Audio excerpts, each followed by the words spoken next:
Hello, everyone. So, Hello. hey, Good I, afternoon. I've been having some issues with my audio end of last week, and I just wanted to make sure that I was not echoing or causing blinding deafness. No, Sounded you're normal so great. far. I guess it wouldn't be blinding deafness. I'm switching my metaphor.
How's everyone doing on this very warm day? Pretty good. It's been a busy day. Amen. Like it's been a busy week. Looking at everyone's faces last night in the room, even before, it was like everyone's beat. It's been a long week. Yeah, definitely. I feel that. First week of school is always heavy. It's exciting, but it's draining. Like even with like the littles, like the little kids in your own house, it's just like their emotional like wave takes takes all the energy they have to offer. They got nothing left.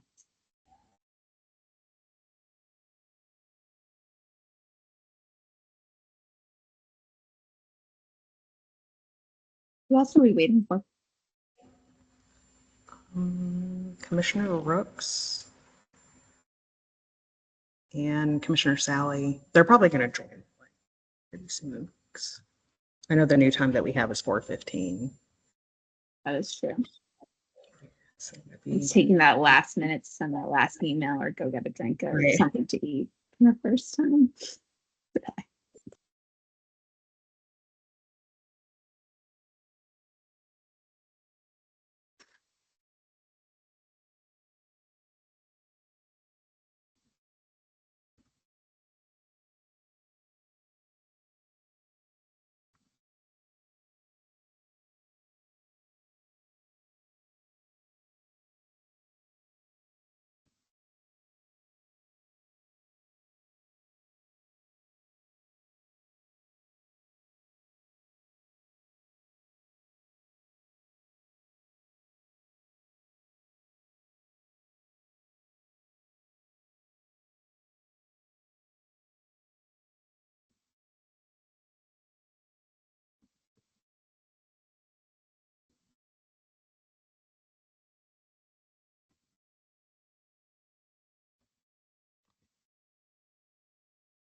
Let's see.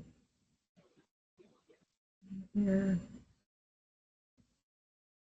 Commissioner Sally's here now, Commissioner Esposito. Okay. I'm sorry, I And apologize if folks waiting. No, you're not late. You're fine. Okay, We just wanted to let her know you were ready to get started. awesome. Tanisha, can you remind me, is Commissioner Rooks coming to this one, or was this the day that he was unavailable? Yes, this is the day he's unavailable. Okay. Thanks for that. Okay. Excuse me, y'all. Excuse me. I'm sorry to interrupt, but there's a little bit of confusion. The CEO is on the other she's on the other line. So she's definitely not in the right place. And I assume that you'll want her here to join this part of the meeting. Am I understanding that correctly? I'm just trying to figure out how to get her over here, if that's okay. For the policy committee? No, there was a board notice today about a special public meeting. Andre, that's already happened on the other line. Oh, then we should probably go tell her that. I shall return. Thank you. Thank you. Okay, so good afternoon, everyone, and welcome to the 2024-2025 Policy Committee year. So I hope everyone's excited. I know school just started. And I did want to take a moment to introduce our two newest members. So we have Commissioner Stefan Redding Lallinger and Commissioner Emily Ames Messenger. So say hello, everyone. Give them a round of applause because they bring a wealth of experience and knowledge to this committee. So I'm really looking forward to working with both of you. And So then excited to returning be with members. y'all. Yeah. And do you all want to take a moment just to say anything about yourselves, your background, and what you hope to bring to the policy committee? Okay, looks like Emily's pointing to me. Sure, I'll take a quick 30 seconds. And Commissioner Esposito, thanks so much for being so welcoming. I'm really excited to be a part of this committee. I think the most important things about me are that I'm a father to 3 daughters, one of whom is old enough to be in city schools, and she's in city schools in kindergarten. She started kindergarten on Monday. I'm a former teacher and principal, and have worked in school districts before, and so I usually bring that lens with me. And now I work on policy in my day job. So I think the policy committee was a great place to land. I'm really excited to listen, to learn, and hopefully contribute some useful things. Commissioner Ames Messenger, I'll pass it to you. Hi, I'm Emily. I am also a parent of 2. I have a pre-K and a first grader here in Baltimore City Schools who are very excited. I am started out as a teacher and was a social worker and a community school coordinator, and have done kind of macro social work. So have gotten to do a little bit of policy over the last little couple of years. And I'm very excited to be here with you all.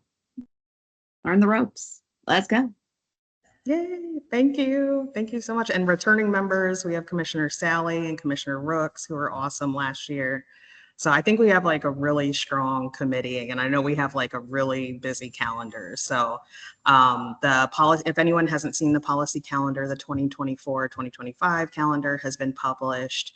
And yeah, it's pretty stacked. So like there's still work that we're doing to really consolidate some of our policies.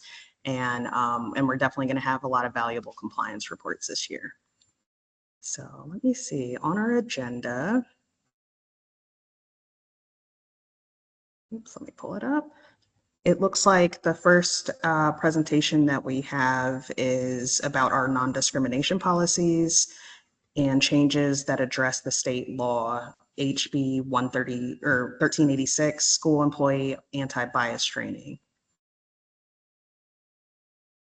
And I believe we have, let's see who we have to present.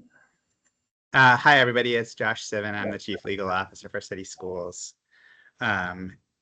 So we've been to the committee a number of times. The new members won't have been here, but to revise this group of policies in light of a lot of legal developments over recent years. The most recent revisions actually were adopted in February 2004. And that round of revisions was initiated by an effort to address updates to the U.S. Department of Education's rules implementing Title IX, which is Title IX of the Education Amendment Acts of 1972, which prohibit discrimination on the basis of sex. In that process, we also went through a lot of other legal changes, but that was the primary piece. We held those changes for a while, because the federal rule changes were delayed.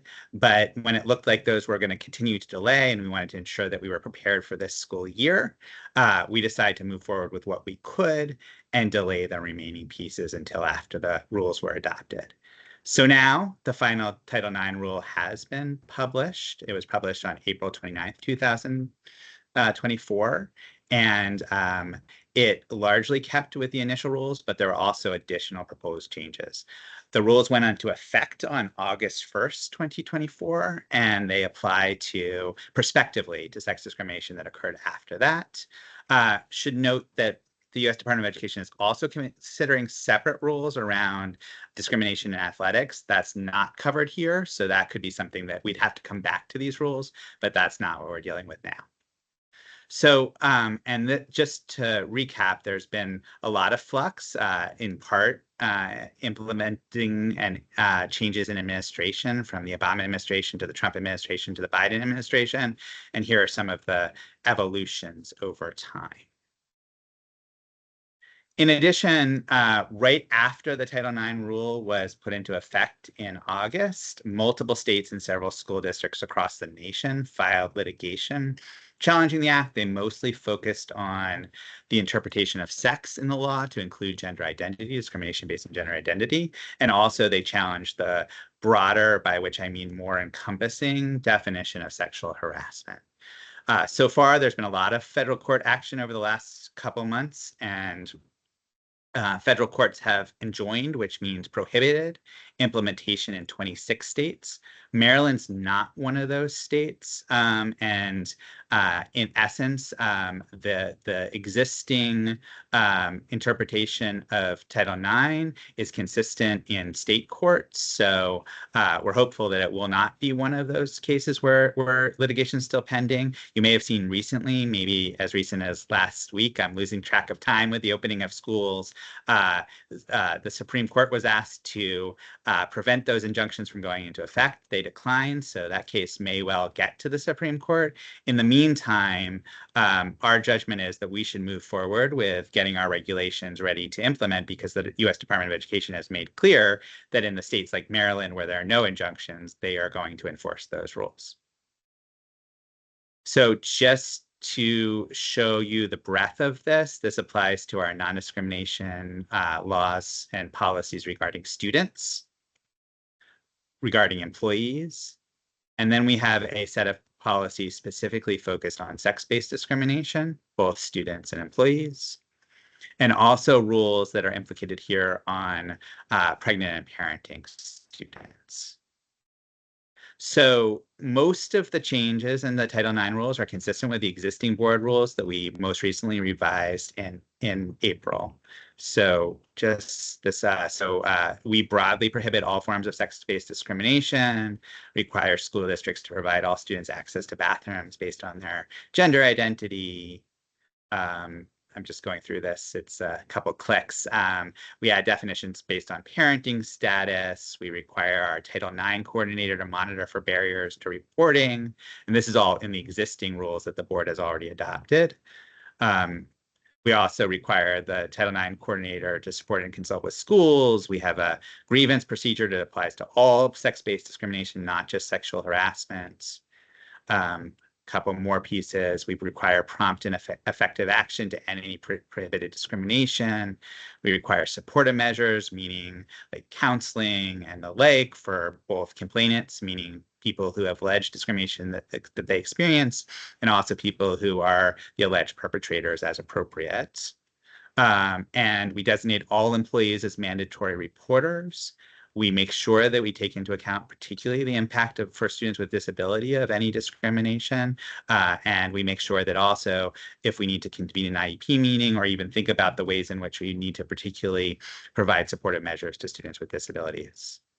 So then there's a set of rules, a smaller set of provisions that we actually need to make some additional updates. And really, these are in the nature of tweaks. And some are ones and Commissioner Esposito remembers that we actually said when we went to the board to finally adopt in April, here were the ones we were going to hold aside, right? And I remember talking with Commissioner Esposito around that. So this is really mostly those ones where we said we're waiting for these for the final rules, and then the Department of Education did make some additional tweaks, so we clarified on that as well. So we are now adopting the broader definition of sex-based harassment, streamlining investigative procedures, and this is really important that the rules that were existing under the administration of President Trump had a very long gestation period for complaints, which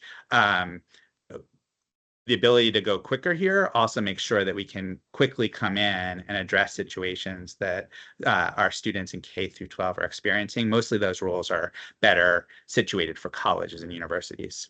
Also, the expanded obligation to address discrimination even when some conduct occurred outside city schools programs.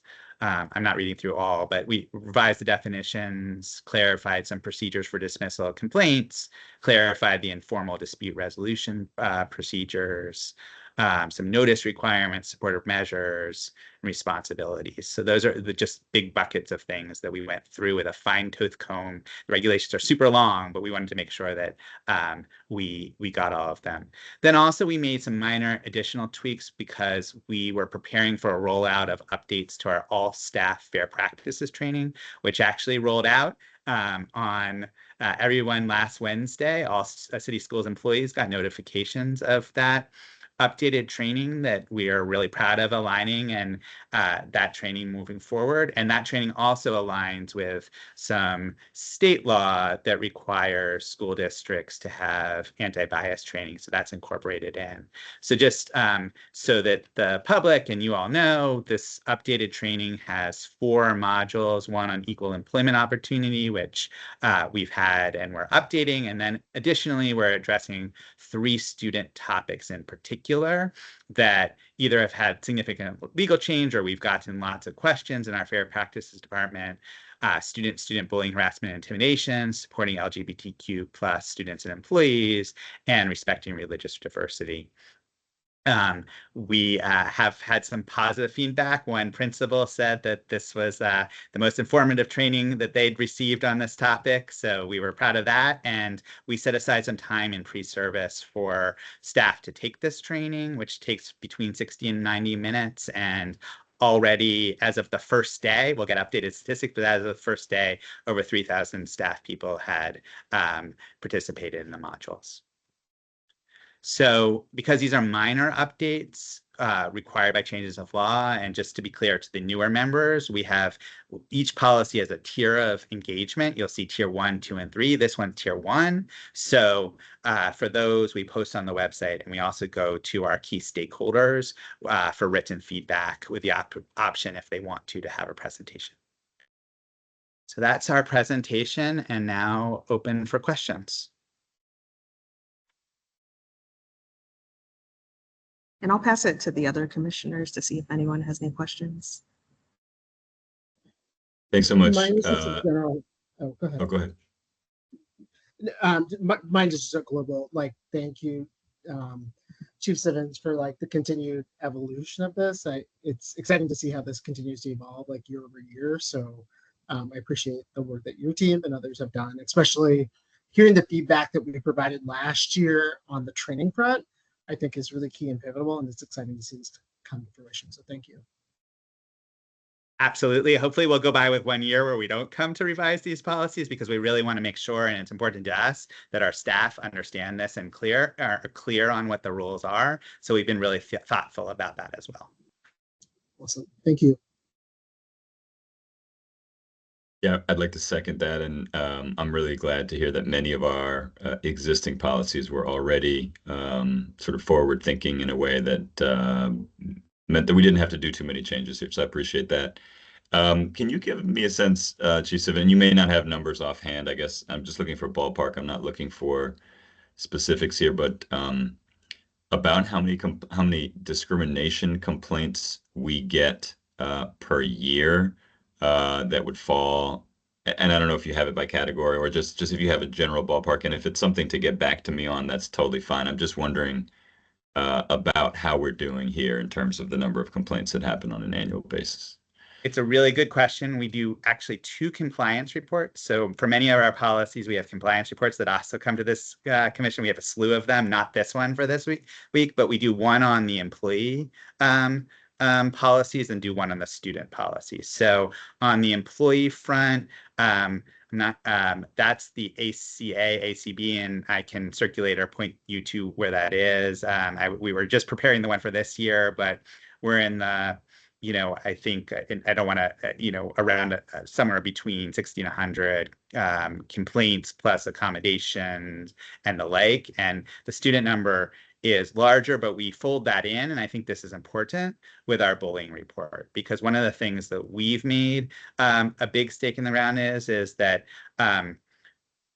most student complaints of discrimination are actually subsets of bullying. And because our bullying reporting protocols are robust and clear, we've always thought that it's confusing to staff, it's confusing to parents, it's confusing to have to say, well, is this bullying or is this sexual discrimination? So we say, file this through a bullying report, and we on the end of with fair practice we'll sort that out, because we want to get as many complaints into the process and not in any way inhibit people on, do I remember the right form that I'm doing? So I don't have those numbers off the top of my head, but that one has a compliance report, and you can look at those compliance reports going back through the years as well. We actually had an increase in our student bullying complaints, in part because I think we've done a really good job in collaboration with the Wholeness Office of getting out increased awareness among students in particular about how to report, and increased confidence that when they do report,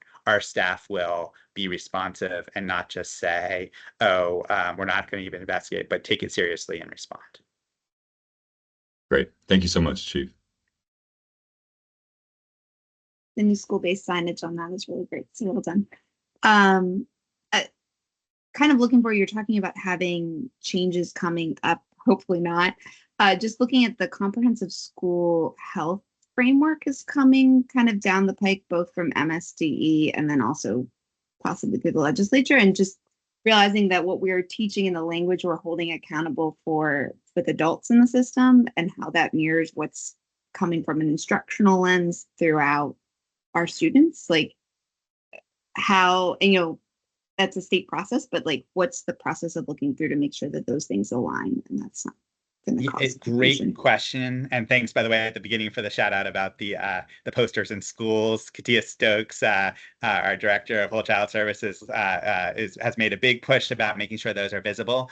On the language front, I mean, one of the things we've said clearly in the policies and also in the trainings are, because language is evolving so quickly, that not all the terms in the policy will reflect how people define themselves. And we strongly endorse in city schools, and the board has long endorsed, the right of people to define their own identities. And that's a really important statement that we've tried to stress as we've moved forward.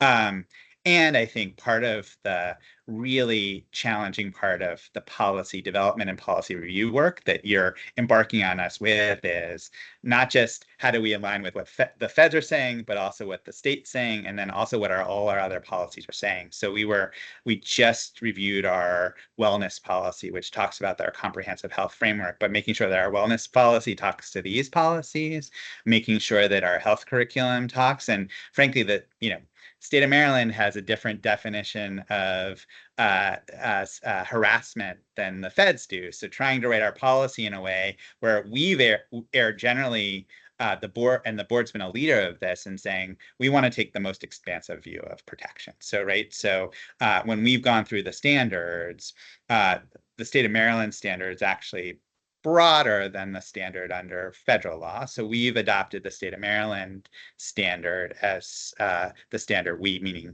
the board, has adopted. And so that means that under our own policies, those protections are in place. There's also, for instance, a robust discrimination based on disparate impact is protected under the board policies in a way that there's been much litigation at the federal level, but the board has made a strong stake in the ground on that. And you should know your predecessors the policy on sex-based discrimination, JBB, was a path-breaking policy that led the way for the state and the city. And so that continues to be the legacy that we're building on here.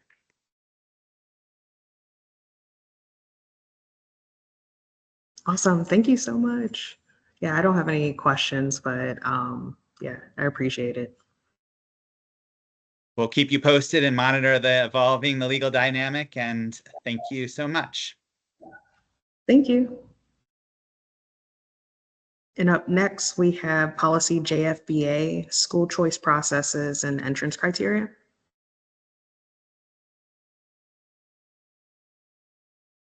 Good afternoon, everyone. My name is Dominic Bivens. I'm a staff specialist here in the Office of Enrollment Choice and Transfer.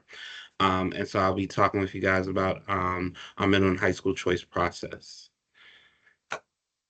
Can everyone see my screen?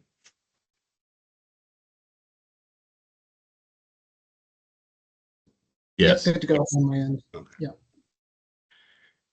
All right, so just an overview, talk about the school choice process, the timeline, some of the improved supports we implemented this school year, our strategies regarding our middle and high school choice process, the participation and results of the process, and then our future plans for expanding access to our middle and high school choice options throughout the district. This presentation is in line with priority 4 and 5 of our school board district priorities. Priority 4, engaging stakeholders, parents, and families, and contributing to their student success. And priority 7, continuously working towards equity level at all levels by implementing practices, policies, and procedures to create a welcoming and inclusive academic and professional environment.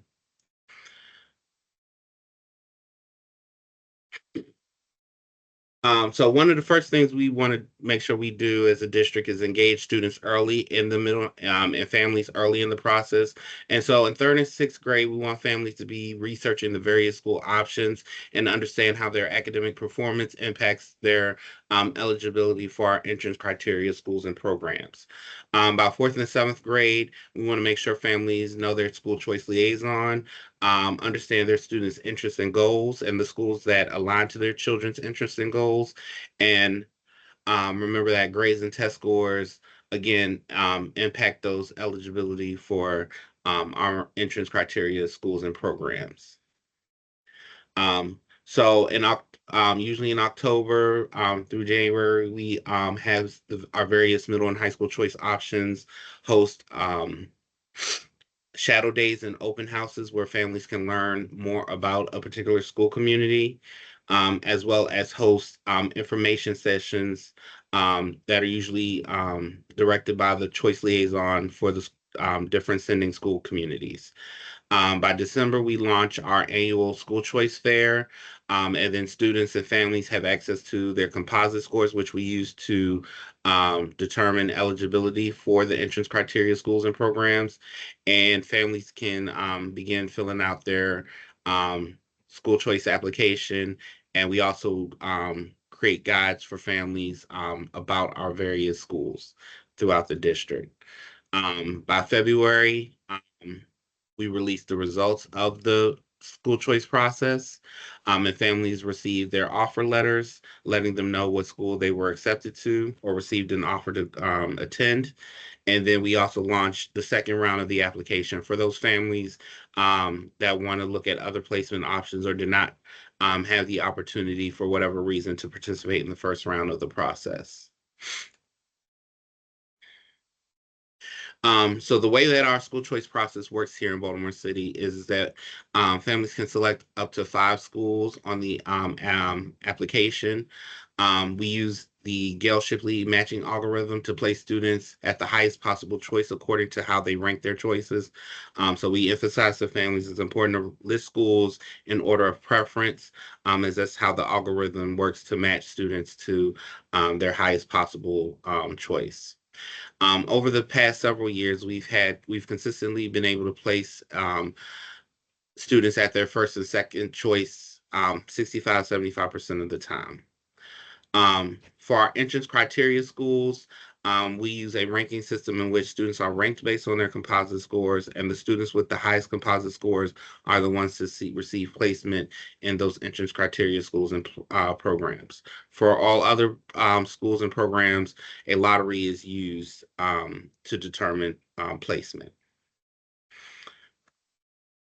For our entrance criteria schools, we have Poly, City, Dunbar, and Western. For middle school advanced academic programs, we have these programs at Waverly, Roland Park, Cross Country, Mount Royal, and Francis Scott Key. Again, in order for families and students to be receiving offer to these programs, they do have to meet the qualifying score based on their composite score. In addition to our entrance criteria high schools, we also have schools with alternative entrance criteria processes. For example, Baltimore School of the Arts, there's an audition process. For Baltimore Design School, there's a portfolio process. For BARD and NAV, students must complete an interview process, and for BARD, students must also complete an essay. For the Ingenuity Project, there's an admission assessment that students must complete in order to be enrolled in that program. Mr. Bivens, can I ask a quick question? Sure. Can you remind me the schools where Ingenuity is? It's Mount Royal, what? Can you remind me? Yep. No, Mount Royal, Hamilton, James McHenry, and Roland Park. Roland Park. And then we have Ingenuity in high school at Poly. Okay, thank you. No problem. For our entrance criteria high schools, we use a composite score to determine eligibility. The composite score looks at students' academic performance for 7th grade, the first quarter of the current school year, and their assessment scores from the previous school year. So for middle school, we look at 4th grade final grades, the first quarter of 5th grade, and their 4th grade math and ELA MCAP assessment scores. For high school choice, we look at 7th grade final grades, 8th grade first quarter grades, and their 7th grade MCAP scores. And so those grades and assessment scores are combined together to compile a composite score for the student. Sorry for all the questions. I had one more. No, you're fine. Are these weighted equally? No, so grades carry 75% of the weight in the composite score, and assessments carry 25% of the weight in the composite score. And within that, would first quarter grades from 8th grade, for example, be weighted equally to all the grades from 7th grade? Are those equal subcomponents of the 75%? No. So the final grades carry more weight than those first quarter grades. Okay. Thanks. So the school choice process has a lot of moving parts. And so one thing that we do to support families is to make sure that each school has a trained choice liaison that counsels and guides students in this process. We also have a variety of resources here at the district level that we provide to families, such as the Choice Guide, and then we host our annual Choice Fair to make sure families have a view of all the different options we offer here in the district. So this past year, we held our convention center at we held our Choice Fair at the Baltimore Convention Center, where over 3,000 students and families attended. We also had a virtual platform for families that were not able to make it to the convention center, where they could learn more about our school options. Again, we also had our school choice guide, which we have a digital version that we feature on our website, as well as a hardback copy that we give to every student participating in the process. And those guides are available to families in English and in Spanish. Our website also features information regarding our various school options. This year, we launched a new enrollment system, our student enrollment management system. And the first thing that it was used for was our middle and high school choice process. Over 2,700 families created an account using the new platform. Um, and in addition to it being used for our middle and high school choice process, it was also used for our pre-K and K enrollment and will be used for our other enrollment processes as we continue to roll the system out. As you see, while there's some work we need to do with engaging families at the middle school level, about half of our families that participate in the process went in and were able to create an account with SIMS. And then, so this is just kind of a snapshot of the school communities that engage with the new platform the most. You just see the top 10 middle school communities and high school communities that engage with the process and how many students from their schools engaged with the new platform.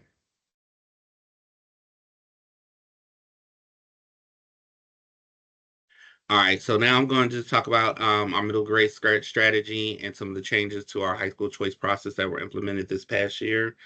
For our middle school grades,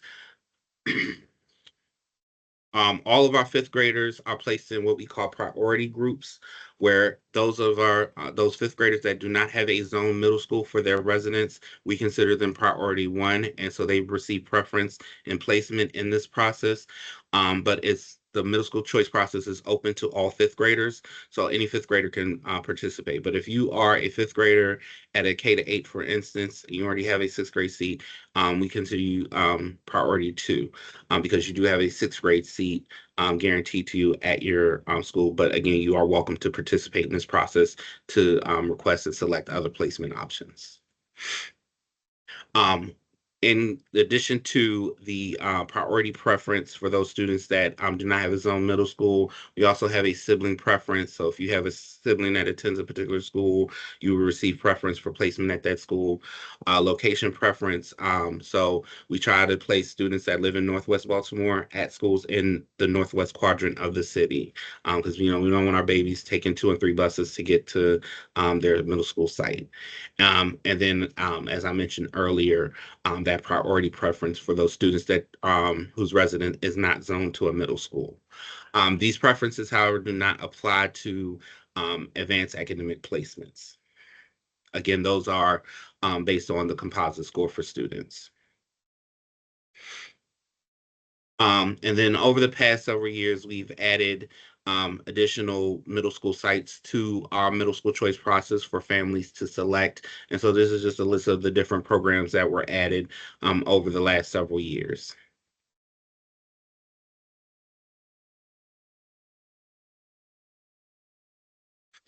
As it relates to our high school choice process, we recently implemented geographical placement preference in that process as well. So just like with middle school process, the middle school choice process, if you live in Northeast Baltimore, you will have preference for placement at Mervo, Reginald F. Lewis, and the Reach Partnership School, as those are the schools in the Northeast corridor. Carver, Emerson, and Mervo, our traditional CTE sites, do not have an entrance criteria. So any student is welcome to apply and receive placement in those schools. And then, as I mentioned earlier, we launched a new student enrollment management system, which families could submit their applications online. And they were also able to go on there and see where their children got placed, as opposed to waiting for snail mail, how it had been in the past. So the results released February 19th. Families were able to go in on February 19th, get their placement, their offer letter, and find out where their children were placed. Yes, ma'am. Sorry, quick clarifying question. So for the CTE sites, there is a geographic preference for those. And so that even if, I'm interested in automotive and only Mervo has it, but I would potentially be prompted to go to another CTE site based on geography versus on which trade I wanted. Yeah, so we don't place students based on trades. We encourage families to select schools based on the programming and trade offerings that school has. But what we've heard from feedback from stakeholders is that, listen, if I live over there off the Alameda, I want to go to the school that's near me. So while we don't place necessarily for the trades, we do place for that geographic preference, taking into mind travel time and things like that for families. So you're correct in that it's the geographic, not necessarily the trade.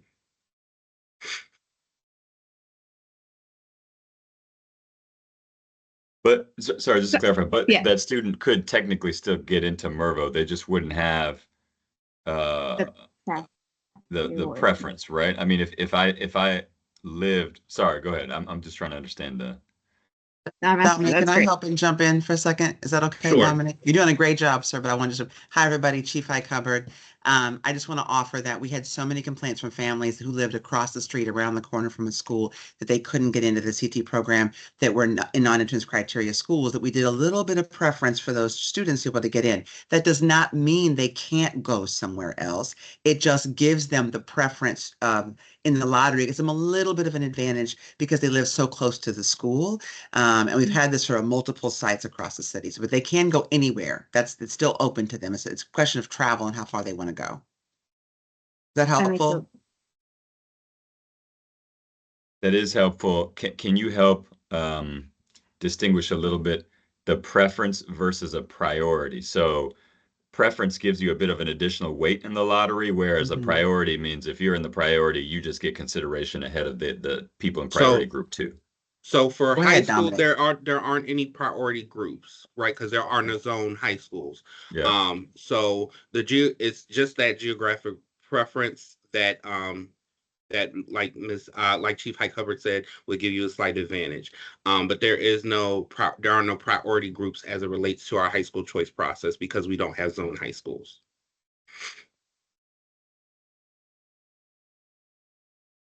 I had a quick follow-up question. I'm Sure. sorry. And just sticking with CTE for a second, because it is important, but also going to be big statewide.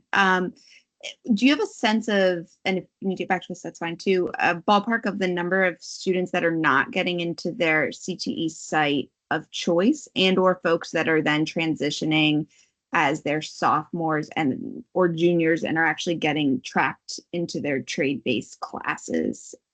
Like, So is we there don't have- movement later in people's high school careers based on specific trades? So anecdotally, I do know that students move from one school to another, for a variety of different reasons. As it relates to this presentation, we do track students that get into their first, second choice, and I'll get into that a little bit later in the presentation. But in terms of that movement, I don't have the data readily available for me as it relates to that piece.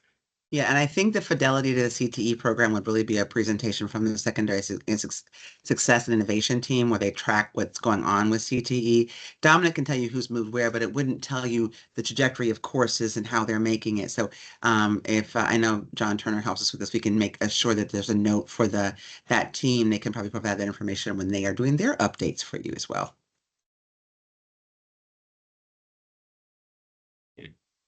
Thanks for Any other questions?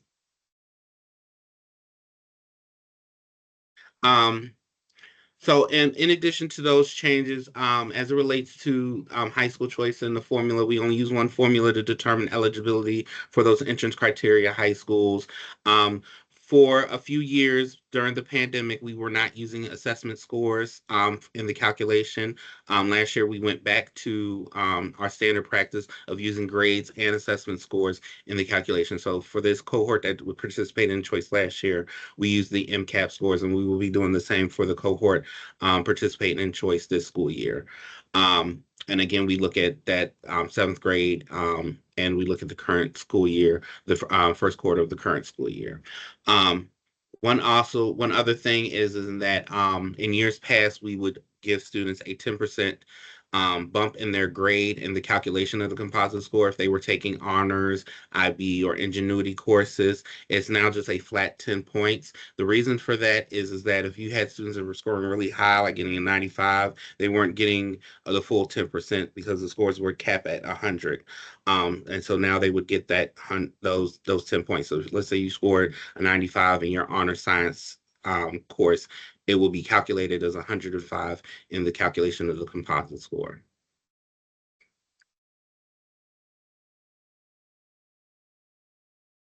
I'm so sorry. How does that calculation work if people are transitioning from out of district? So if they went to school, middle school in the county, how is that like So and usually, honors tracking and things? Sure. So families that are applying to our middle high school options that are coming from outside the district have to provide us documentation, including their grade and assessment information. If the grade information that they've provided indicates that the student was in honors courses, then we give those students the honors weight in the calculation of their child's composite score.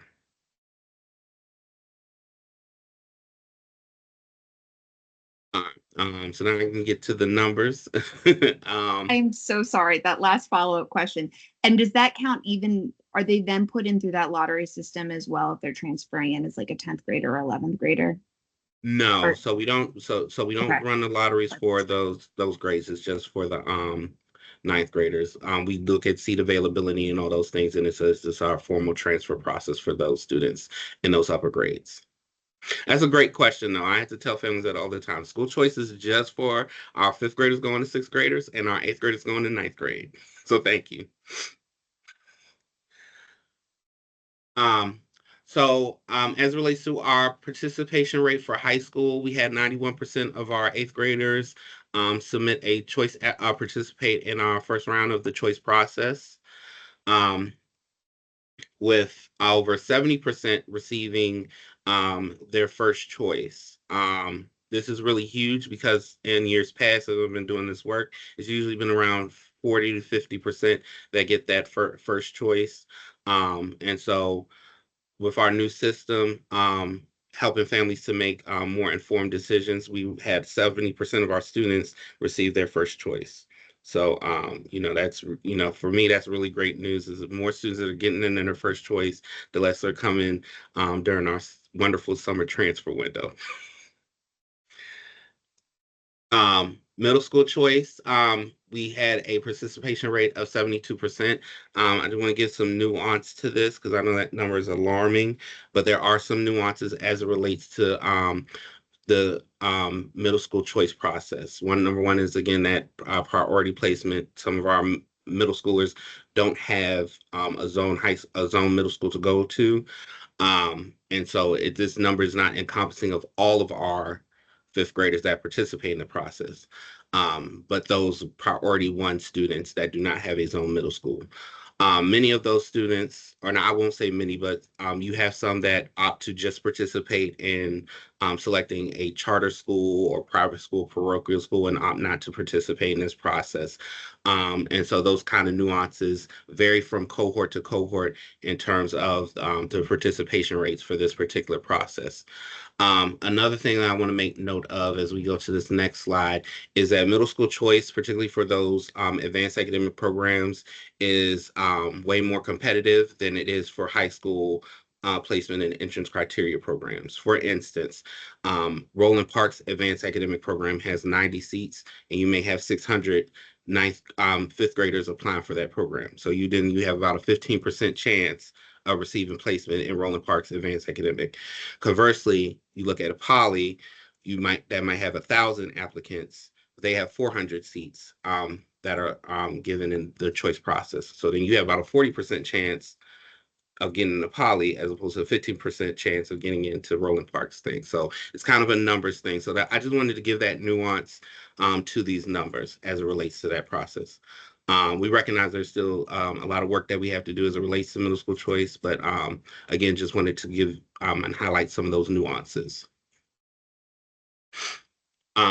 So as we look at those students that got their first choice, and we look at it by race and ethnicity, what this talks about is all of the students that got their first choice. So about 4,271 students got their first choice. Of those 4,000 students, 71% of those students were Black, 24% of those students were white, 2% were multiracial, Asian, Native Indian, or Pacific Islander. Then we look at his ethnicity, because race and ethnicity are 2 different things. About 82% of our students that got their first choice identify as not Hispanic, with 18% of our students that identified as Latino. And again, you can be Black and Latino or white and Latino, or, and so there's some overlap there. So now when we look at our racial and ethnic groups, and look at the percentage of students receiving their school choice, while 71% of the students that got their first choice were African American, of our African American students participating in this process, 59% got their first choice. And then we see much higher numbers, percentages with our other ethnic groups, but we know that those are much smaller numbers of students. So for instance, our Asian students, we only have about 69% in this process with 55 of them percent. So the percentage is higher, but it's a much smaller population of students. For our students with disabilities, we see that they're those students that their placement rates are in line with our district average, with 43% of students getting in their first choice for 5th grade and 78% of students with disabilities receiving their first choice for high school. For our multilingual learners, we also see them matching what for our general population of students. 74% receive their first choice for 5th grade for middle school choice, and 80% of our multilingual learners receive their first choice through the process. And then this is just kind of breaks it down geographically, who's receiving their first choice. And so when we talk about who's getting their first choice and things like that, doesn't necessarily mean Poly and City or the entrance criteria schools, right? So if you're in that southern corridor of the city, you might select Ben Franklin if you live in Brooklyn, or if you live in Cherry Hill, you might select Digital Harbor. Remember, there's that placement preference built into the formula for placement. So if you put digital, you live in Cherry Hill, you're likely going to get your first choice. And so that's why you see a lot of purple in that southern part of the district. Obviously, as you go up north, the nuances, the entrance criteria, and all of it play a bigger part. But that's the reason for that.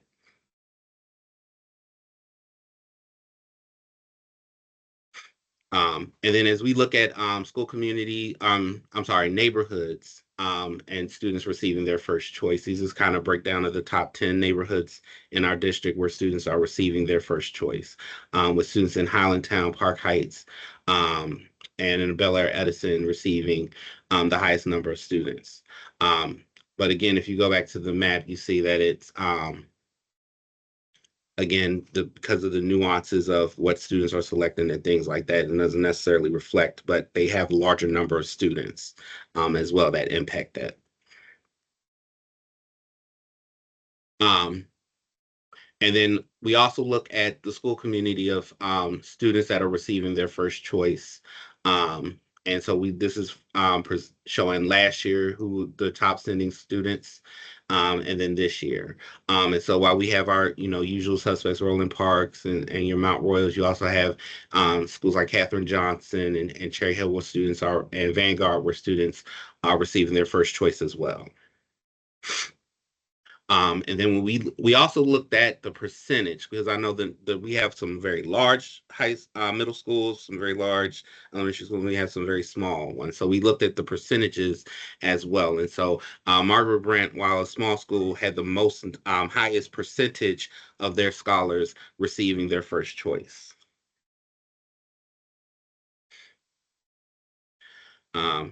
And then just talking about some of the future work as it relates to this process, thinking about how we engage our families and support them, and how we make this process more simple for families. That's part of the reason why we implemented a new student enrollment management system to make it easier for families.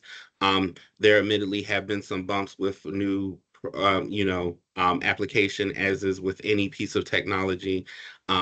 But we're really hoping that the end result is making this process more streamlined and easier for families to navigate. So that is the work, and that work is ongoing.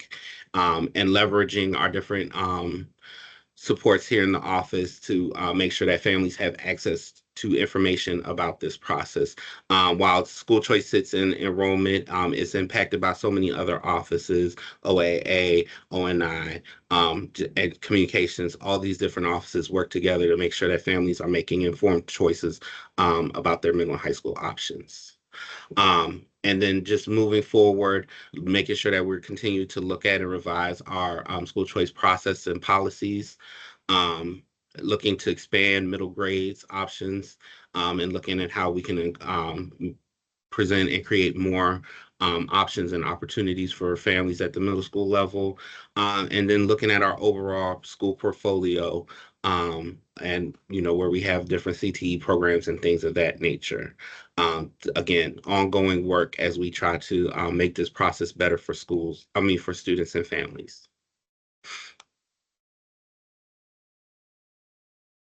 All right, and so that's all I got for you guys this afternoon. And so at this time, I'll take any additional questions that you guys may have. And thank you guys so much for letting me speak this afternoon. Yeah, thank you so much. Yeah, that was very thorough. And so I'll kick it off with some questions, and I kind of building off of the questions that Commissioner Ames Messenger and Commissioner Redding Lallinger asked. So the populations that I'm really looking at are multilingual learners, students in foster care, unhoused, and students with disabilities. And I saw that you had the multilingual learners and the students with disabilities, but for our foster care youth and unhoused youth, how I would like to see more information about like how they fare in the school choice process, because I have connected with some who have expressed, it's very difficult for me to, I got a new placement and I have a foster parent that I'm trying to like coordinate to log into the system and do these things, and the clock is still like running out. So I really want to get an idea of how they're faring in the school choice process, and also what type of outreach happens with students that are identified a little bit early as like unplaced. And then I think, yeah, and then I guess something to add on to that is just like what happens in the composite score when life happens. Like say one of those critical points in the period that comprises the composite score. Say you have a death in the family, say your parents are getting divorced and that specific score is just in the trash. Like, is there anything that we do to offer like grace, like seeing that they were consistent outside of life? That life event, yeah. Sure. So a couple things. I want to address the question regarding unplaced students first. So as it relates to students that don't receive placement, again, nuances with that is based on what students select and things of that nature. We know that some of our schools are more popular than others, and so all of those things kind of taking part in that. As it relates to what are we doing for those students that don't receive a placement in that first round, we do have a second round of the process for families to participate in to select other placement options. Second round is are those schools that did not fill their seats in the first round of the process. So we really try to encourage as many families as possible to participate in the first round of the process. We also have a summer transfer window where families that did not receive a placement or did not receive the placement that they wanted through the school choice process, they can come to our office and request other placement options. Obviously, that's based on seat availability and those things of that nature. To your other question, as it relates to what are we doing as a district? I'm sorry, I'm blanking. That last question that you She had a lot of questions. It's okay. I'm gonna jump in real quick if you don't mind, Dominic. You asked about foster care students, right, and Yeah, how thank they you. are placed. I got you, Dominic. We're a team, right? And We're a team. Yeah. So Courtney Pate's office, Dr. Pate, they manage the state supervised care programming for the district, and they are working with ECT and others in revising policy and practice about how we're working with those students to make sure that they're placed. But of course, if a student is moved after their placement has been made, Dominic's team can work with Dr. Pate and that team to make sure that the student has the right placement for the child. So that is something. The unhoused students, I'd have to go back and check, to be honest with you, because I don't know if we've ever tracked it that way. But I also know that we have data reporting rules and guidelines based on the numbers of kids we have in certain categories. So if you allow us to go back and look at that up, Dominic, if you make a note of that, we can work with Dr. Pate's office as well to understand students who are unstably housed or considered homeless by McKinney-Vento standards for the district, if we're able to track placement for those students. But I will say McKinney-Vento requires us that once a student has a placement, we have to transport that child to the placement. So if they get transportation to their school, whether they are unstably housed or in a shelter or whatnot, we will provide transportation and other supports at McKinney-Vento to that student. Commissioner Esposito's other question was around the appeals process. That's what I was blanking on. No, I think there's actually like so my understanding of the unplaced, like I think I wasn't understanding that those are students that were not accepted into any of their choices. It could also be they didn't apply. No, So the unplaced number is only those students that applied and didn't get a placement. We don't capture who that's in the participation rate. Thank you. So sorry. Is there a way to clarify that, like before it goes to the full board, clarify that piece, like what that means, and then also include like I guess I'm trying to wrap my head around for the ones that I kind of described that are non-participation, like they didn't get to participate in the system at all. Like what does that look like for them, like outside of the normal process? I would say it's not that they didn't get to participate, they chose not to participate. I want to be very clear about it, right? If they didn't have parents, then yeah, they can't. Yeah. But it wasn't that we didn't offer it, and we pay, our office pays stipends for choice liaisons for every single one of our schools. We coach them, we train them on how this works. So even if their parent is not able to support them, our choice liaison's job is to work with every single child and make sure an application is submitted, and we track the rate so it doesn't happen. We know there's cracks that fall through, but we have done that. And then there is a second round of choice that happens in the spring. And then the transfer window opens in the summer. We started June 17th, and it's still going. We're supposed to close it August 2nd, but if you've been to North Avenue, you see the lines of families that are coming here at the last minute to transfer.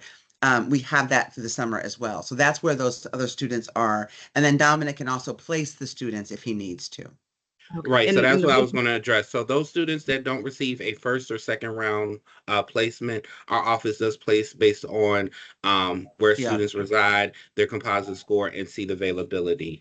And we will place those students so that they do have a placement for the next school year. And then to Chief Highcover's point, they can come in during the summer and request other placement options if they so choose. And I know we're saying like they can do these things, but from experience, like being someone, that doesn't have a parent advocate or maybe has had multiple placements, what does that, I really want to know how they're faring in this process specifically, because without that, it looks like non-participation, but what it really could be is that there are barriers to their participation. So how do we make sure that they do have a fair chance in the school choice process that's not necessarily dependent on the typical family structure, typical engagement structure around, adults? Esposito, just to jump in, like, for example, like that you might not, like, you have a lot of movement among districts. The timing is not going to typically align with an academic year, like that there's kind of specific variables outside of just choice that impact these students, right? Yeah. Am I tracking that? Because that's been and I think my experience. That, again, having the choice liaisons, because we didn't have them pre-pandemic. We had them and they volunteered to do it. And if Dominic and the team could convince schools to have them, and then we had necessarily fidelity to implementation.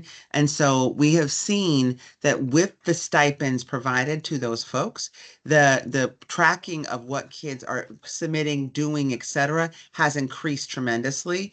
We also have our community schools coordinators, as you know, who can do outreach and support to kids when these things happen, and make sure that the family is healthy and whole, or whatever that child needs to be successful. So it's not perfect, but we have put in ways in which we can make sure kids are getting their applications in, and also doing outreach to those students at schools when we don't hear back from them, and then doing placement with them. Okay, thank you. Yeah, and sorry to go down a No, it's okay. but yeah, like just for the sake of time, like I know we're running close, but so I'll hold the rest of my questions and send them to you all so that we can like get through the presentations. If that's okay with everyone, yeah. Okay, that I will works. submit any follow-up things I have in writing, just because Okay, we're almost at time today. thank you. And thank you both. Thank you both so much for like, yeah, like having this dialogue. I think it's really important. Absolutely. And thank you. And I want to shout out Dominic very quickly because he's a rock star, and his former math teacher self, all that data, working with OAA to pull that data. I just really appreciate him and the entire ECT team. I have to say, from everybody, they are managing a tremendous workload right now of having literally hundreds of families coming in for the past 2 weeks, staying here until midnight, entering in families to make sure kids get their placements. And so I had to take the moment, if I can, to shout out my team, and I just celebrate all of them, including your rock star Dominic. Thank you Yeah, so thank you much. Then also you get a disproportionate amount of people who are cranky and unhappy with you. So thank you for taking that view from like the rest of us who don't have to be in the room with them. So thank you. Thank Yeah, you and guys. I appreciate it. And I do really appreciate the way that you did put the data together because that got my wheels turning, like, you know, so I appreciate it. Thank you guys so much. I appreciate that as well.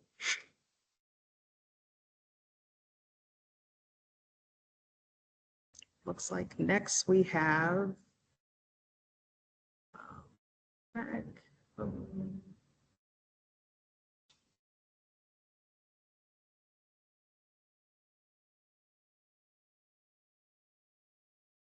and we have update of the general orders body worn cameras.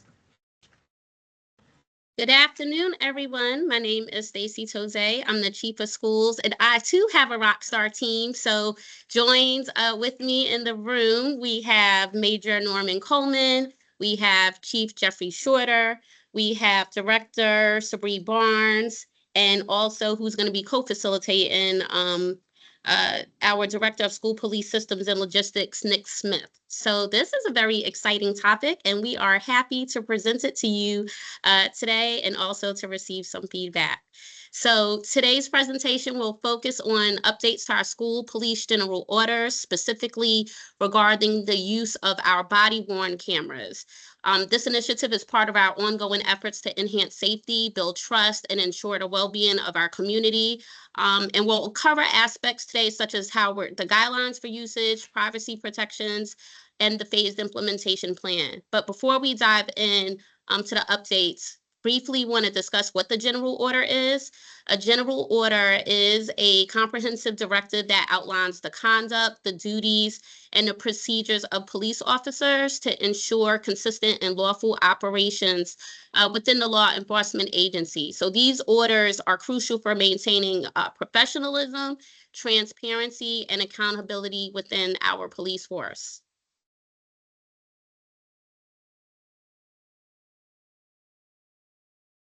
Our initiative to implement body-worn cameras for school police is closely aligned with the board's priorities, ensuring a safer and more transparent school environment. So when we look at board priority 4, effective stakeholder engagement, we're looking to use this as a vital tool in enhancing communication and trust between school police officers and all stakeholders, including our parents, families, caregivers, and community partners.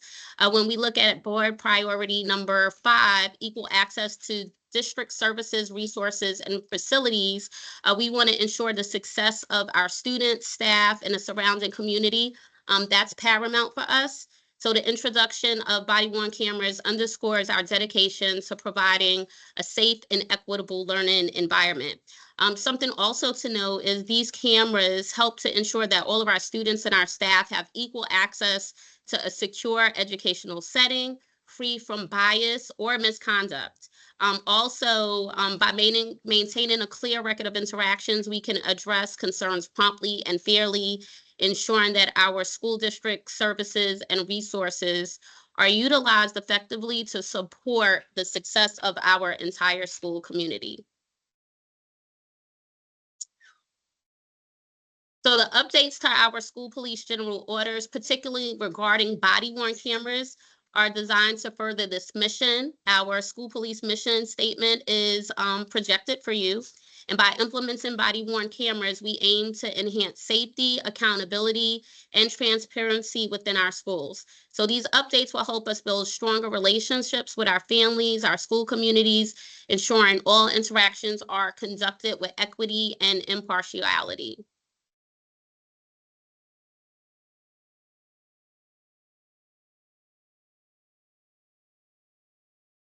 So our school police operate daily to support students, administrators, and the school community, allowing administrators to de-escalate issues when possible while being ready to intervene when necessary. And their goal is to ensure a safe and supportive school environment. We reinforce training focused on de-escalation and a restorative mindset, ensuring serious situations are handled by school administrators or diversion programs, and engage in positive community events beyond daily duties.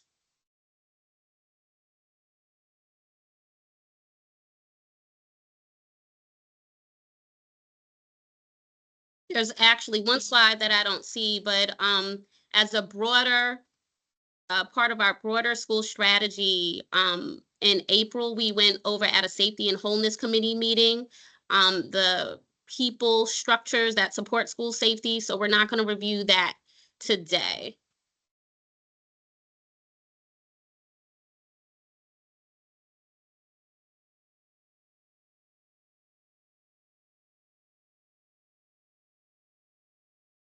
So this is a little off of, so I'm just kind of going to talk through it because the next one is our core. We're looking for the implementation slide.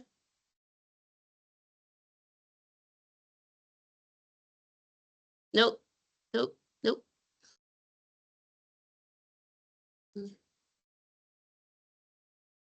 Yeah. Okay, you can go back. You can go back up. Just give us 1 second.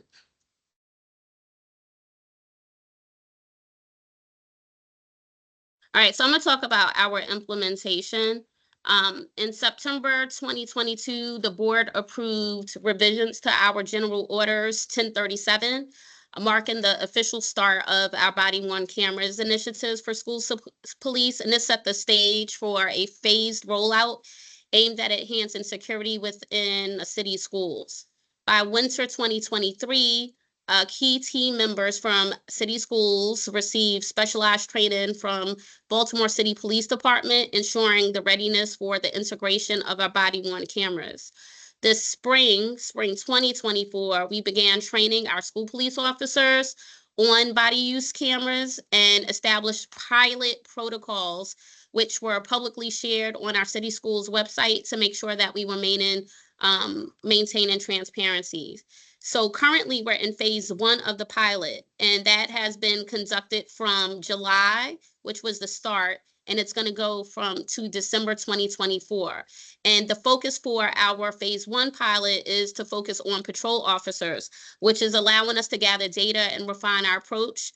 On August 20th, and actually now that's the 28th. So today we're presenting our draft revisions for you.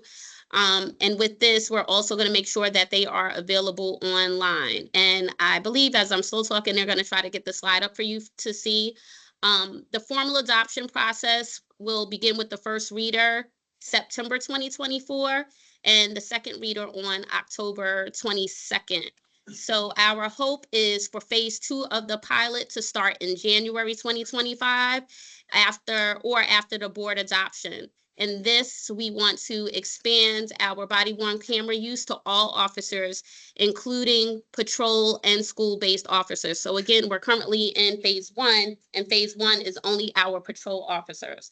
So by June 2025, we're aiming for full implementation of our body-worn cameras across all school police officers, incorporating insights from police, the pilot that we are currently in, to ensure that we initiate supports and our safety objectives effectively.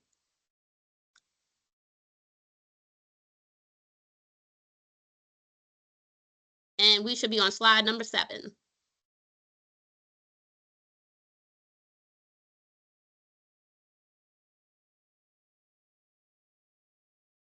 Is it not projecting? Because I only have the PDF. I need the hard copy to project. Hold on a minute. Nick is gonna project.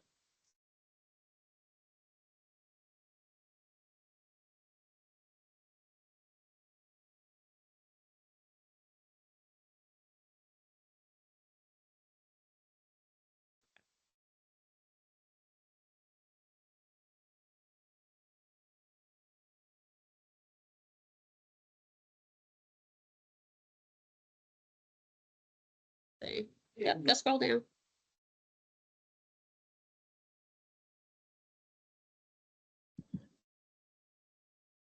Dr. Place to say, like, while we're waiting for this to come up, I just, Yep.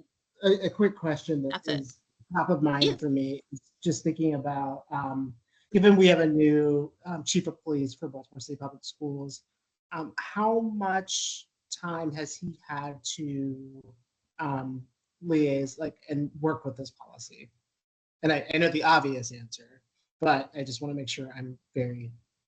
that we're So thinking- thank you for that question. So although his official first day was Monday, he's been actively reviewing all of the policies, the PowerPoint, and actually there was one change as today, we had to change one piece of the language. Go to 7. So he's very involved. He's in the area to answer any questions as well. But yeah, he jumped right in as soon as he accepted the offer. He wanted to learn all of the everything that was going on. And he's been using his knowledge of, working with other police force areas to help us make revisions. Got it. So that's a Okay, I long just- way saying he's a part of the process. He started very early. Okay.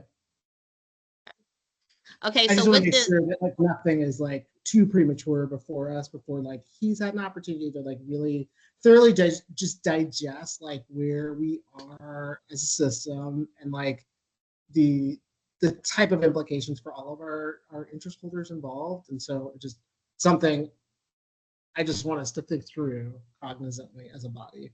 So I just put that on the table. I don't, Yep. nothing for a response, but just something for us to acknowledge. yes, thank you, absolutely.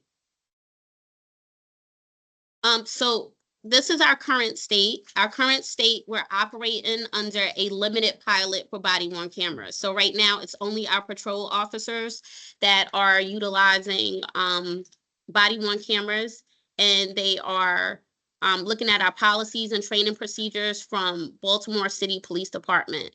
So this pilot that we're doing is actually allowing us to gather initial data for to assess the effectiveness of the body-worn cameras and identify any areas that need adjustment for full implementation. And I mean things down to like making sure that, when they have their cameras on, they're, facing the right direction. Like, we've been reviewing the footage just to make sure, like, there's lots of learning experiences that we have each day that we are gleaning. So when we do eventually get into phase 2, that we will not have to go through some of the growing pains that we're currently going through.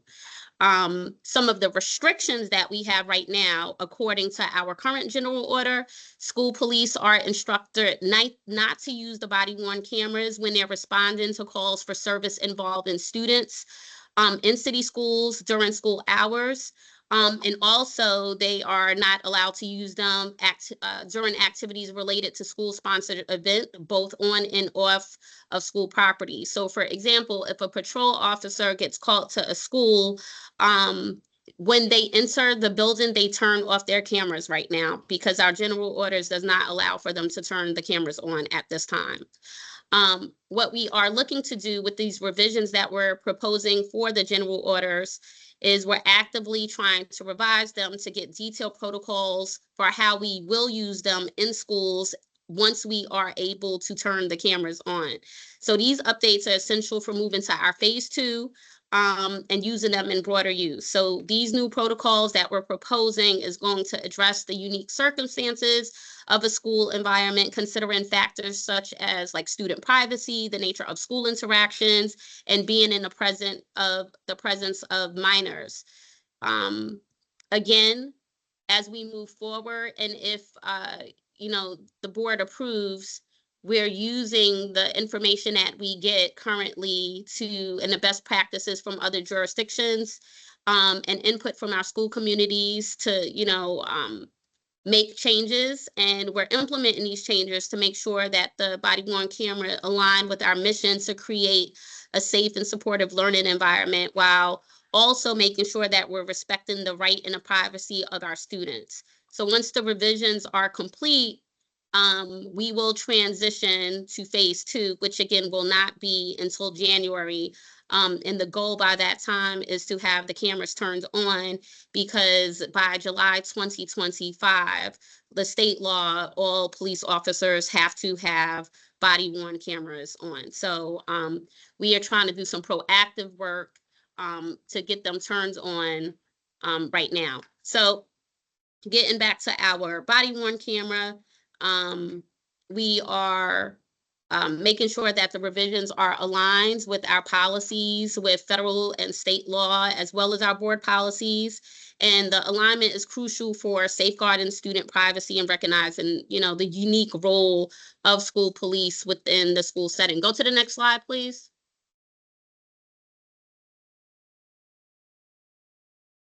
Yep, thank you. So the guidelines for activation, in the general order, it will provide detailed guidelines on when the body-worn camera should be activated. So an example is like if there's imminent threat to students or staff, or there's active criminal investigations. It also will specify instances when body-worn cameras should not be activated, or like an administrative task in a building, or if someone is making contacts with a confidential informant. Like those are some examples, and we'll go give you some further examples as we move forward. So we're benchmarking best practices.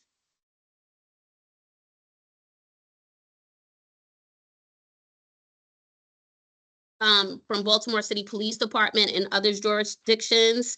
We utilize Coatesville, Pennsylvania, who currently has a school police force. So there are other jurisdictions that the city police force or the local police force will work with the schools, but not many people have their own school police force.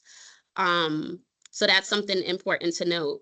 And then I guess lastly, we want to make sure that these guidelines and best practices can help us, make sure that we're implementing the body-worn cameras across all schools, making sure that we're enhancing the safety, transparency, and accountability. Yes, Commissioner Ames Messenger. Oh, no? Okay. It keeps going up when I put it down. I have a question about intake, but I'll ask at the end. You're good. Okay. And Commissioner Sally, again, when we get to the question portion, Chief Shorter is here, so he can answer any questions that you may have too. No problem. Thank you. All right, so we're moving into our core principles.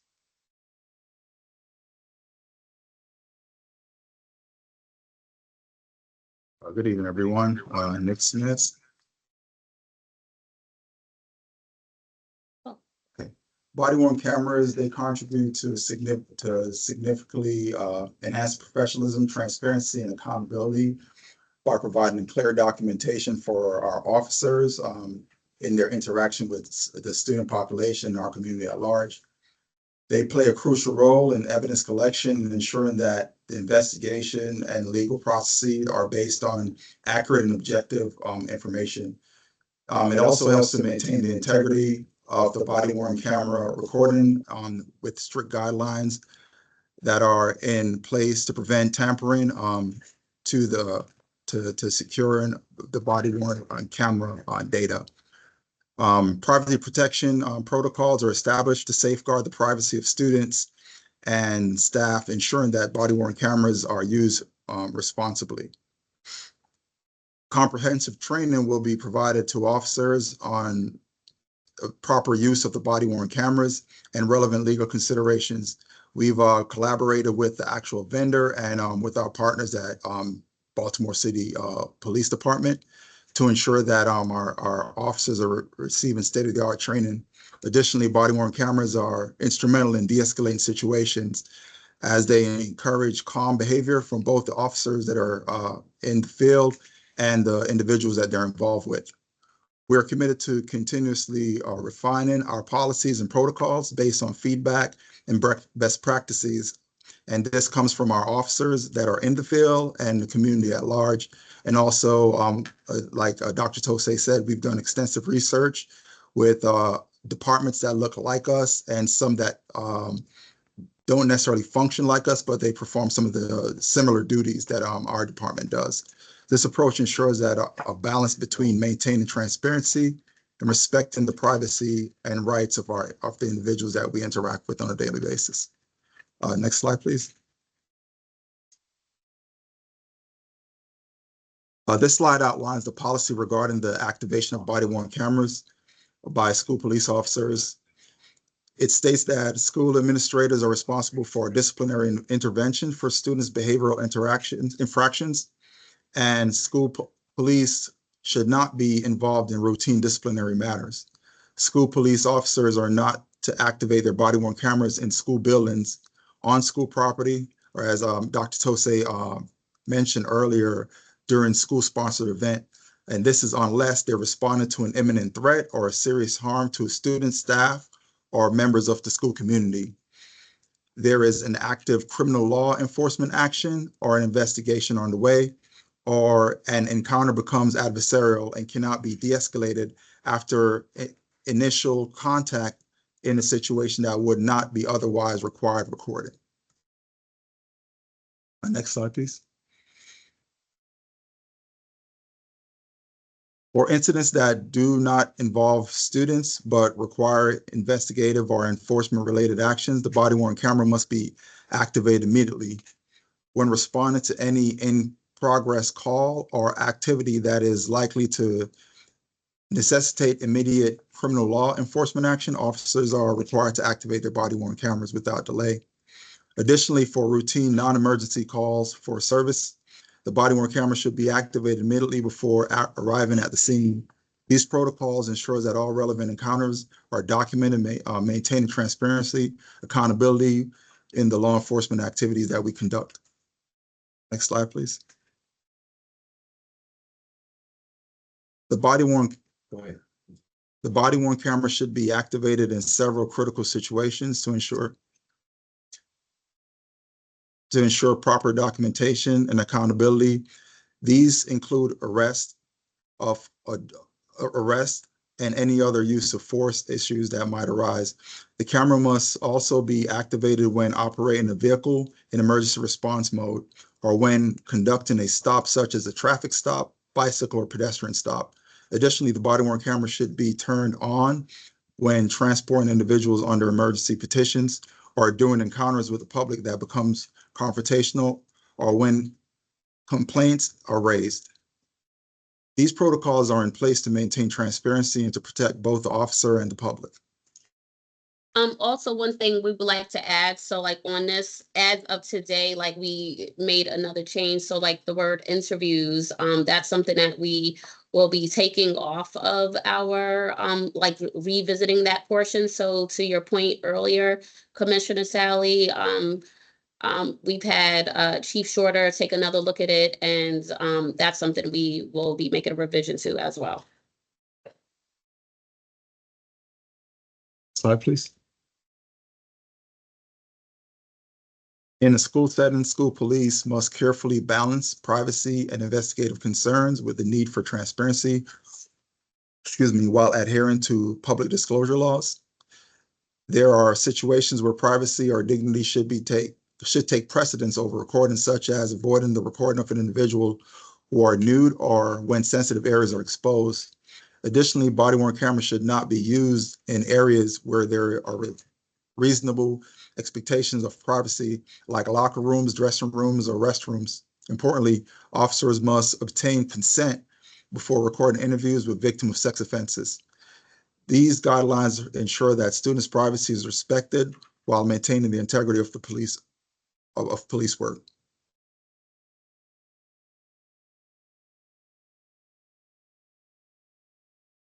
Body-worn cameras are not intended for use during non-law enforcement activities. This includes routine administrative tasks, such as conversations between an officer and their supervisor, or discussions with teachers, principals, or city school staff regarding students support or school-based disciplinary actions. The primary purpose of body-worn cameras is to document law enforcement-related activities, ensuring that routine administrative interactions remain private and focus are maintained on the specific needs of the school community.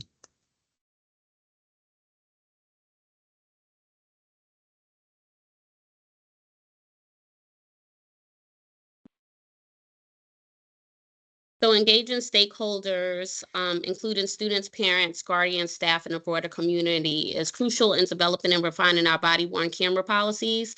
Their input helps us balance the need for security and transparency with the importance of privacy and educational focus. So by actively involving stakeholders, we build trust and ensure that our practices reflect the values and needs of the entire school community. So this is a collaborative approach, and we've listed some of the people. We created a stakeholder engagement plan as we move along with this process. And our body-worn camera usage, we want to make sure that it aligns to our mission to create and maintain a safe learning environment, while also respecting the rights and privacy of our individuals involved. And that is it. And we are welcome any questions or feedback that you have. Can you go back a slide? Just 1 second. Thank you so much. That was really cool. Sure.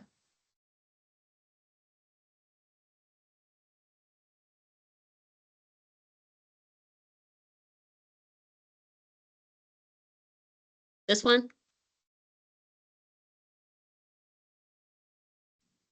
Sorry, no, the community, the second to last, the community input. Sorry. The stakeholder engagement one? Yes, please. Thank you. Yes.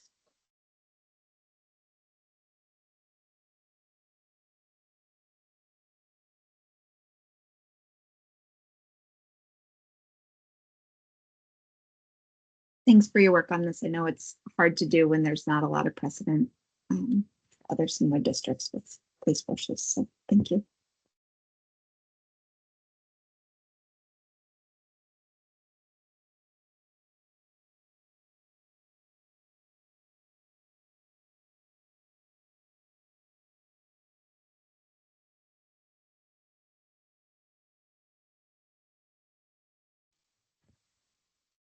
Hi, everyone. Sorry, my audio cut out for a second. Was that the end of the presentation? Okay, It was. thank you. Does anyone have any questions? Sorry for that. Yeah, I had to move because I didn't have any audio. No worries. And I know we gave you a lot of information in a short amount of time. So yeah, we'll give you some time to process, but if there are some questions that you have come up with later too, we'll take those. Yeah, and this is Commissioner Sally. So a couple things that I'm thinking ahead to when this comes to the board for like first reader. The things that I think are going to be critically important is thinking about how we talk about two things, like how we talk about what the overall strategy is, like I know you have that framed up top, because I think this is where for our stakeholders and interest holders, like the conversation around protecting like our schools, our assets, everything needs to be kind of situated in that larger overarching strategy. And then secondarily, helping folks understand the range of feedback that we've received and how that's been used to shape implementation, policy, and other practice kind of going forward. So like, I think that's going to be kind of key and pivotal.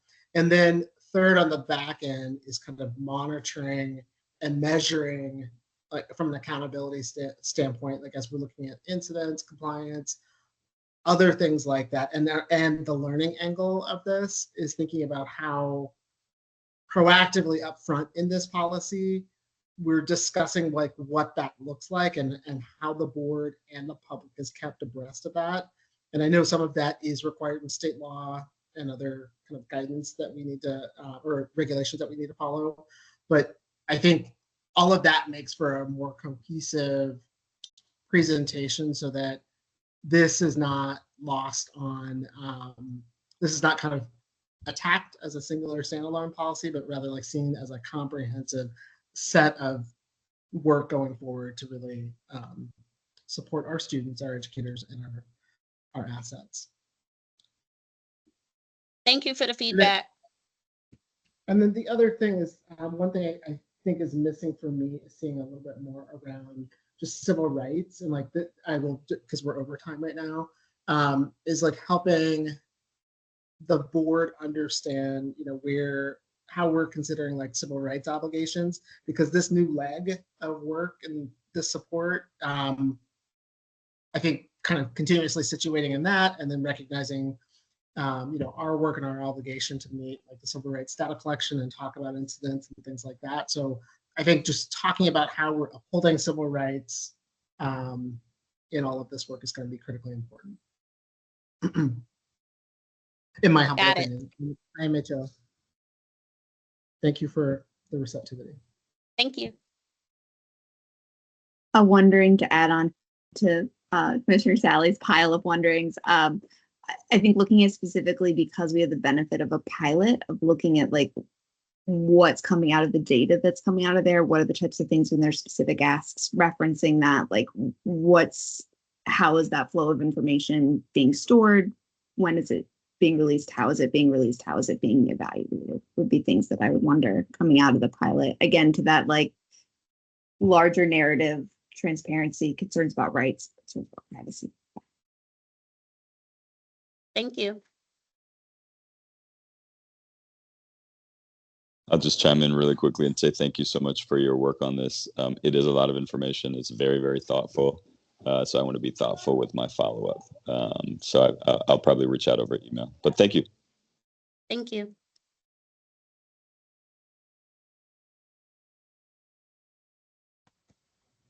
Yeah, thank you so much. Yeah. Okay, thank And you thanks for everyone doing for the feedback. Yeah. And I really appreciate, I'll just say this real quick, like the advocacy organizations, like I think it's great to see like Youth as Resources in there, because I know that like they've definitely been doing a lot of advocacy around this. And yeah, just the whole group represents like a broad range of like perspectives that have been involved. So, thank you.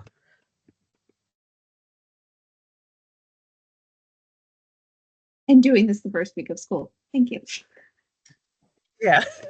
Because you have nothing else going on in your life right now. So thank you. No, and we appreciate the feedback. So again, I said we have a whole look, hold on, here go one crew. There goes Chief Daughter, and then on my other side we got Nick and Major Coleman. So if you have any more technical questions, we have the crew in here that can respond. But if not, we look forward to the feedback in email as well. Awesome. Thank you so much. Thank you to the whole team. And we have several compliance reports, but I'm wondering if for the sake of time, if we can send any questions that we have maybe to folks, just if we have any feedback on the compliance report. Commissioner Esposito, would it be okay if we, to kind of disseminate and collect those, we send any of that feedback to Dr. Judkins? And that can be like disseminated out just to kind of collect that in the one nice neat package. Okay. Yep, that's perfect. So yeah, any feedback we have will go to Dr. Judkins, and she'll be sure to like she does a great job at like keeping track of responses and things too. So, and do we have any public comment today? Good afternoon, everyone. This is Tanisha. No, we did not have anyone sign up for public comment this evening. Okay. Well, does anyone want a motion to adjourn? Because I think that's it. Yeah, that's everything on our agenda. So thank you, everyone that presented, everyone that attended. Yeah. Any motion? Yeah, I motion to adjourn. You need a Do second? we have a second? I second it. Yay! Awesome. Awesome. Thank you all. Thank you for such a great meeting. And we'll see you next time. And the next meeting is, let me give everyone that information really quick. Our next policy meeting is going to be, sorry, I did this a little bit backwards, September 17th, and we're going to be looking at policy JICJ. We have some compliance reports about conducting research. We know we have an update on regulations about conducting research and several compliance reports. And if you want to see what is on our policy calendar for the policy committee, it is available on our website. So hope to see you next time. See you soon. Thank you. Thanks, Bye. everyone. Bye. Have a great week. Bye.